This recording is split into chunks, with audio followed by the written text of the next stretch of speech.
Our next talk is also a very interesting one. I met him just a couple of hours back outside. He was very passionately explaining what his platform does to a couple of people, and I was just listening on the side. So they have a lot of CNCF projects combined into the product that he's presenting today, and he has traveled quite a long way to present his topic to us today. So yeah, I welcome Rajith to the stage.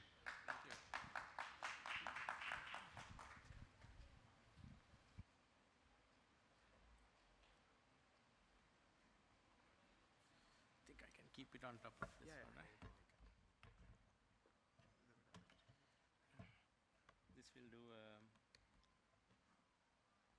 Oh, The applause wasn't loud enough, guys. I need a louder round of applause for him. Come on, awesome. no, that's okay. That's fine. That's okay. Sorry, one second. No, don't worry. It's okay. It's fine. Do you have a tissue by any chance? It's okay. Minor hiccup. We'll get started. So, I think I might have to move it. Oh shit, the mouse just busted. I think. Yeah. Okay. Thank you. No. It's okay. It's no big deal. Oh, let me see what happened here. I think my mouse may have doesn't seem to work. Where's my something got? Oh, it's on the other side. Yeah, that's what happened. Sorry, my bad. No, he's right. You have to mirror it, but low, right? It's okay. I think it's the water then. It's okay. It's fine. Sorry, I apologize for this one.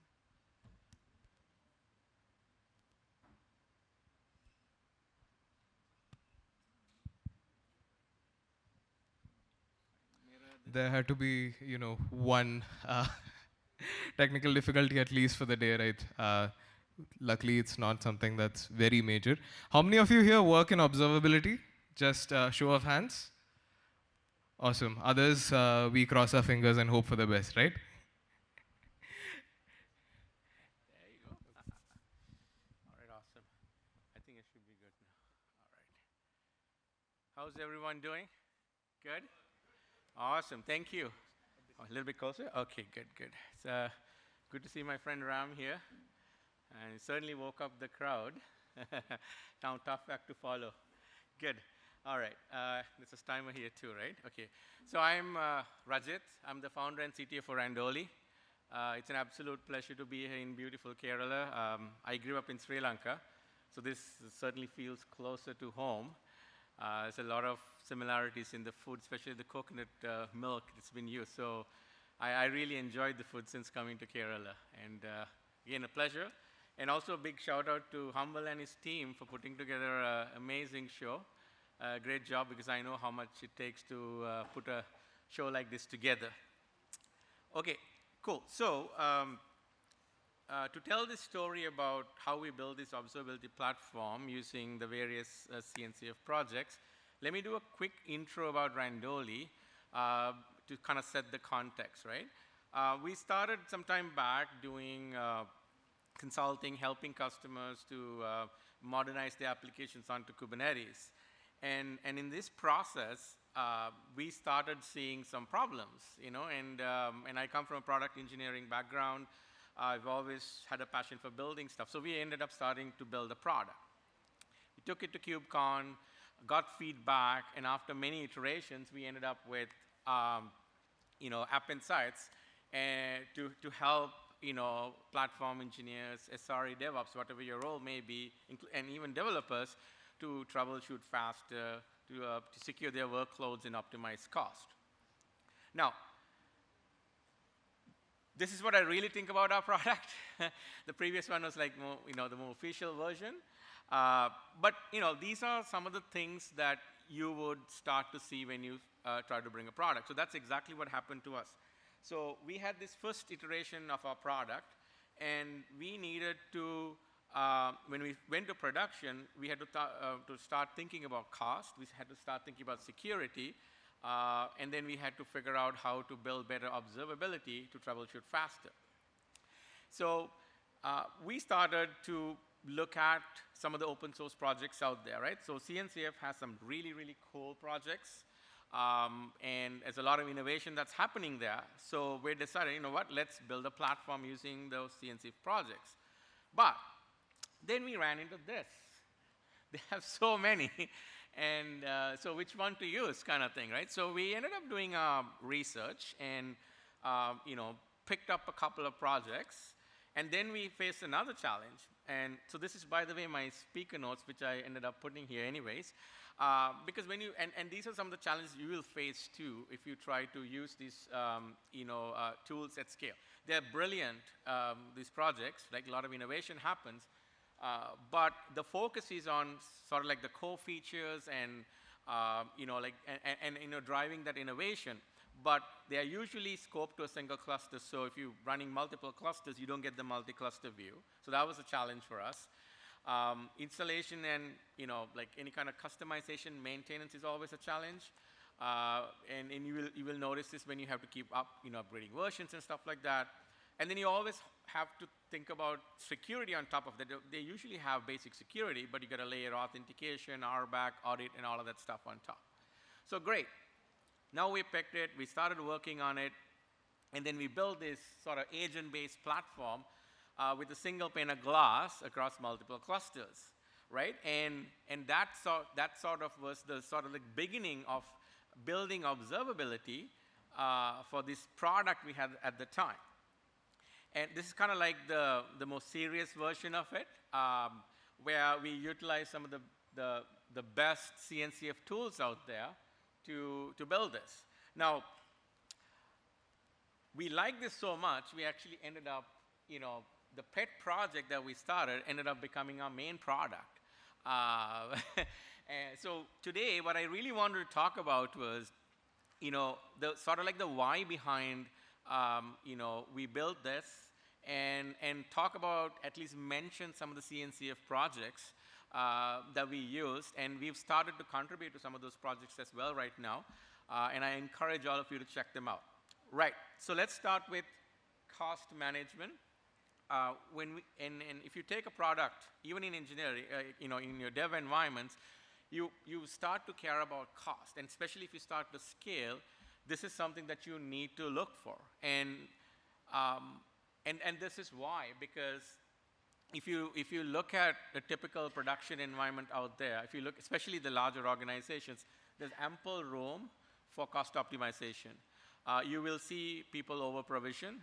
You will see people, end up giving, like just to be sure, just give a little bit more. And then they all sort of add up, right? So there's a lot of opportunity for cost optimization and right sizing. And this was a problem for us as well. Next thing, we wanted to figure out, should we run a bunch of larger nodes, a whole bunch of smaller nodes? We had no clue. We didn't have the data. So we wanted to figure out a way. And by the way, we eventually realized that, this is something useful for others too.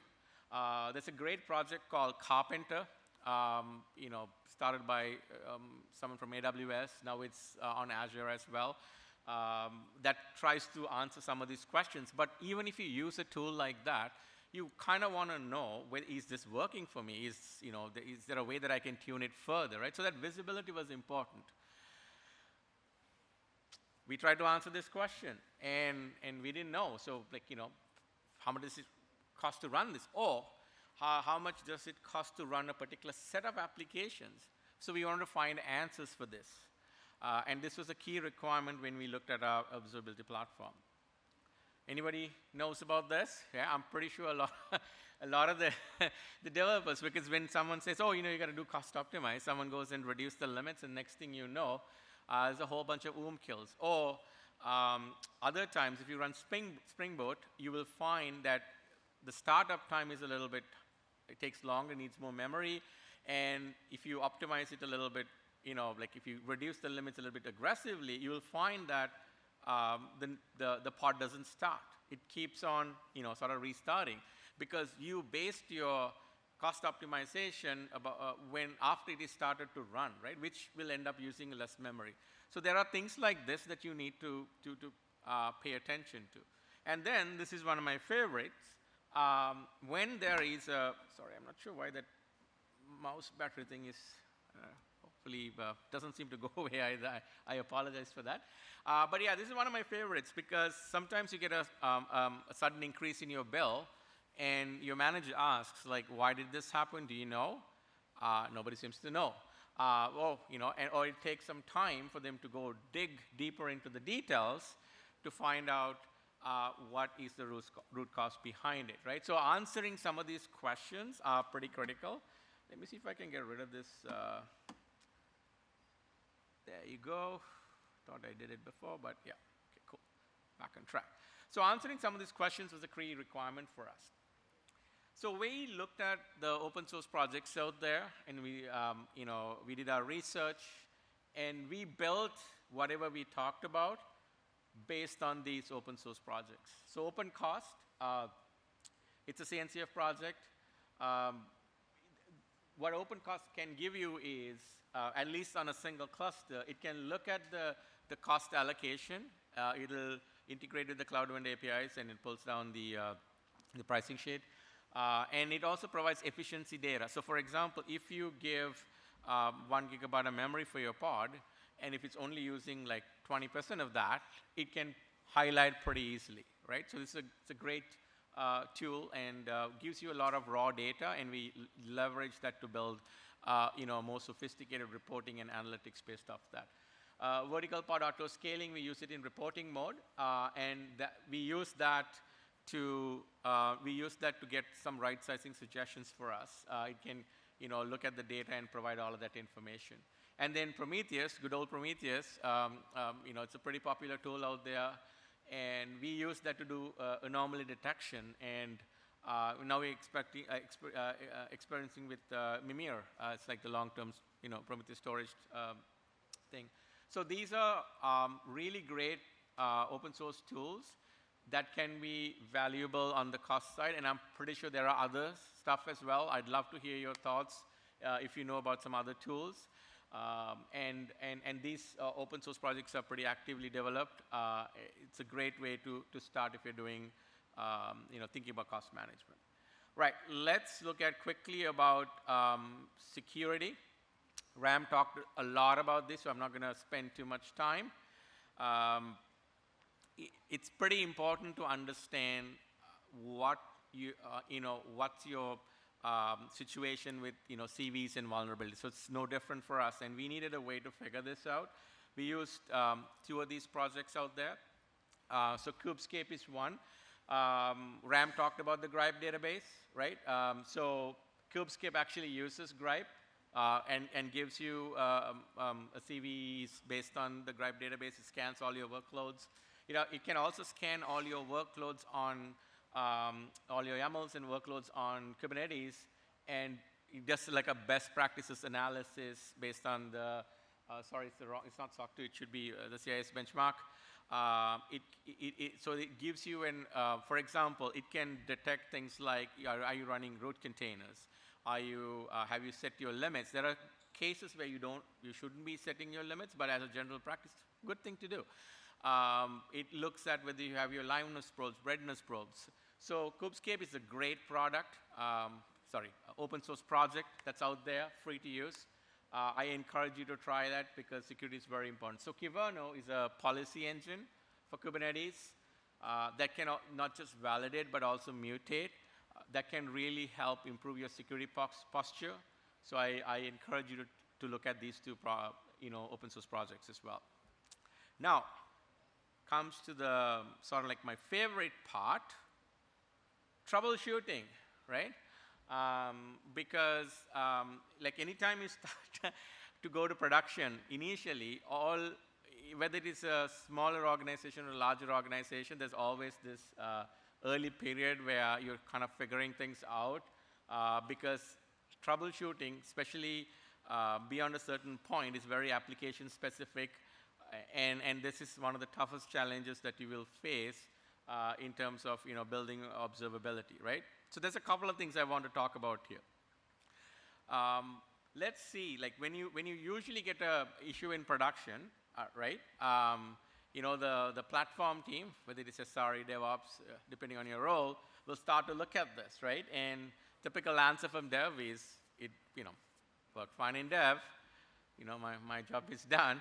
So now you got to start to figure out what went wrong, right? So next, what you would do these days is a bit virtual, right? In the good old days, I don't know, anybody remember war rooms? Everybody gets, the managers will ask you to get into a room. Go figure this out because we got to fix this, right? Now it happens over a Zoom call or a Google Meet call or a Teams call, but this is pretty typical, right? So now you start, piecing together all the data, trying to figure out what happened. Now, so after a while, people will say, okay, you know what? We kind of know what happened, but not exactly how. So what do? You add more logs, traces, metrics, right? And you try to redeploy, and the process starts all over again. But the problem is, there's a ton of observability data these days. In the past, maybe you can argue like not a lot of observability. So now the development team and ops team has a whole bunch of logs and traces and metrics to look at, right? There's a term called, drinking from a fire hose, so that's what I was trying to go for here. So that's a lot of data to look at. And so now you've got to look at all of these things, and you spend time, and nobody gets to go home those days. So nowadays, it's different, right? So those days, like, we were stuck in a room trying to figure out the production issues. And then someone says, you know what? I think I kind of found the problem, right? So after sifting through all of that, next thing is, okay, so didn't we solve this issue some time ago, right? How did we do it? So this is a typical troubleshooting journey. Sometimes we end up solving the same thing over and over, but we kind of go through that same process, right? So we kind of wanted to figure out a way, how can we accelerate this process so we can resolve these issues faster instead of having to do this sort of, all over again. And it's also, it turns out, especially in some of the larger organizations, people rotate, there are shifts, right? And maybe this problem was solved 2 weeks ago, but by a different set of people.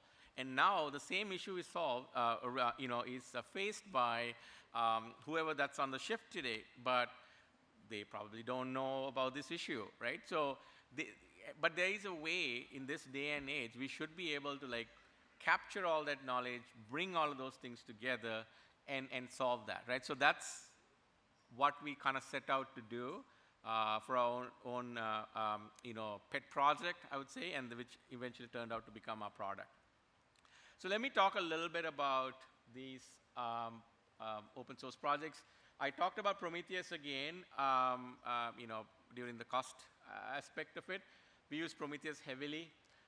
Amazing to do some anomaly detection, any kind of queries. Prometheus also comes with Alert Manager, so if you don't have any kind of alerting, that's a great place to start. Again, free tool, right? And then the good old Kubernetes API. So one of the nicer things about the Kubernetes APIs is that the documentation is fairly good, and that's a great source for if you're writing any kind of custom troubleshooting applications, because the Go SDKs are amazing, and we use that fairly heavily. A lot of folks don't think about that, but the K8s APIs is a great way to start if you're trying to do more sophisticated kind of troubleshooting, right? Because you can grab a lot of things and automate that you may have sometimes what you do manually with, whether it is using kubectl and other things, you could, use those K8s API to automate a couple of things, right? 2 other projects, Pixi and Cillium. So Cillium, I think a lot of people would know, it's pretty hot these days in Kubernetes.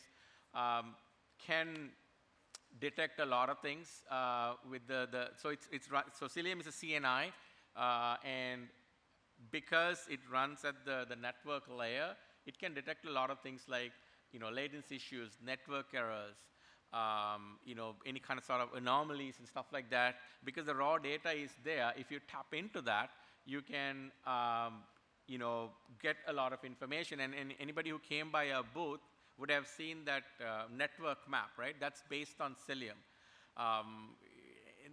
And then by using that, you should be able to see how all your microservices are connected. So if you're running 50, 60 microservices, I had this conversation today in the morning with a gentleman.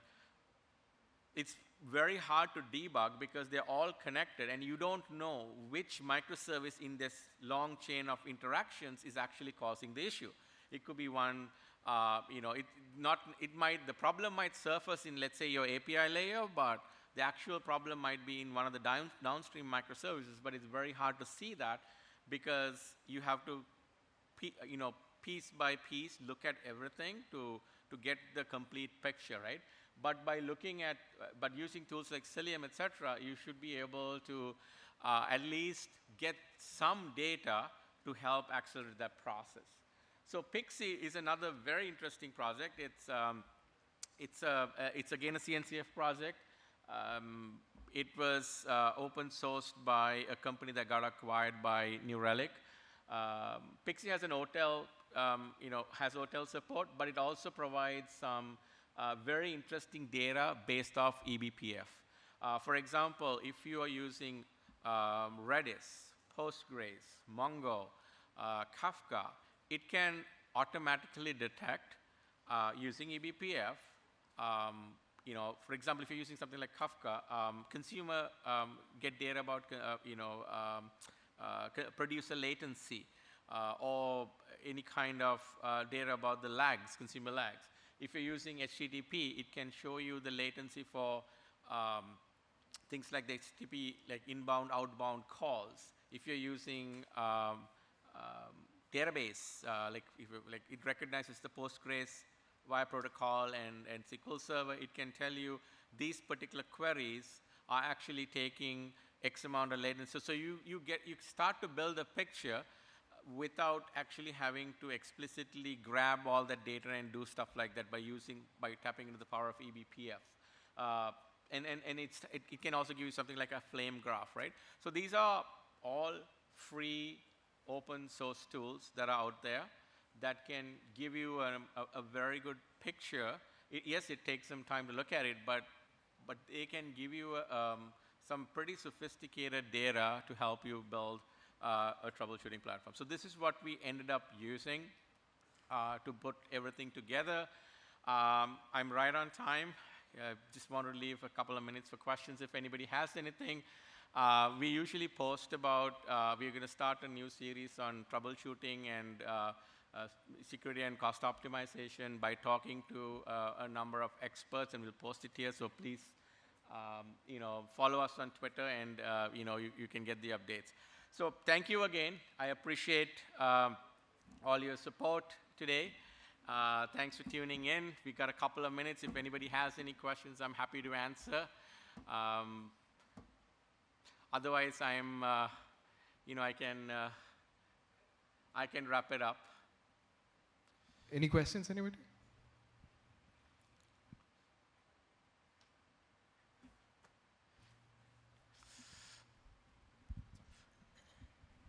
Hey Rajat, Hey. we become good friends anyways at lunch. So nice. You made us so nostalgic, I think, with the good pictures, that burning and very, very connected. So could you throw some lights on OpenTelemetry, please? Yes, so I think the hotel stuff is a bit of a game changer because it forced a lot of the vendors out there to adhere to a particular standard when it came to logs, metrics, and traces. It's also a good way if you're a vendor, even like an up-and-coming vendor like us, to allow support for hotel so that the application teams can, when they build the applications, if they adhere to that standard, it gives you a way to automatically ingest those telemetry data, right? So I think that's and I see a lot of wide support for hotel, and we are putting a lot of effort into hotel for that particular reason. Yes. I think I'm always I've always been in open source and a huge believer in open standards. So that's also another reason why I kind of like it, that it's a standard, and that gives you if you write your application. So I encourage you to use those libraries, especially when you're doing like things like tracing and stuff like that, because as consumers you have a choice by moving to a different vendor, and you don't have to do something new altogether, right? So open standards are always a good thing, yes. Thank you for that question, Vivek. Any other questions? All right, we'll wrap up there. Thanks a lot. That was a very, very insightful talk. As developers, sometimes in our Scrum meetings or when we catch up internally, we get so frustrated with the product and we say, hey, we should start a company with this idea, or we should start a company with this product. And when you come across people who have actually gone and done exactly that, it's very inspiring. So thank you for that. Here's a very small token of our appreciation.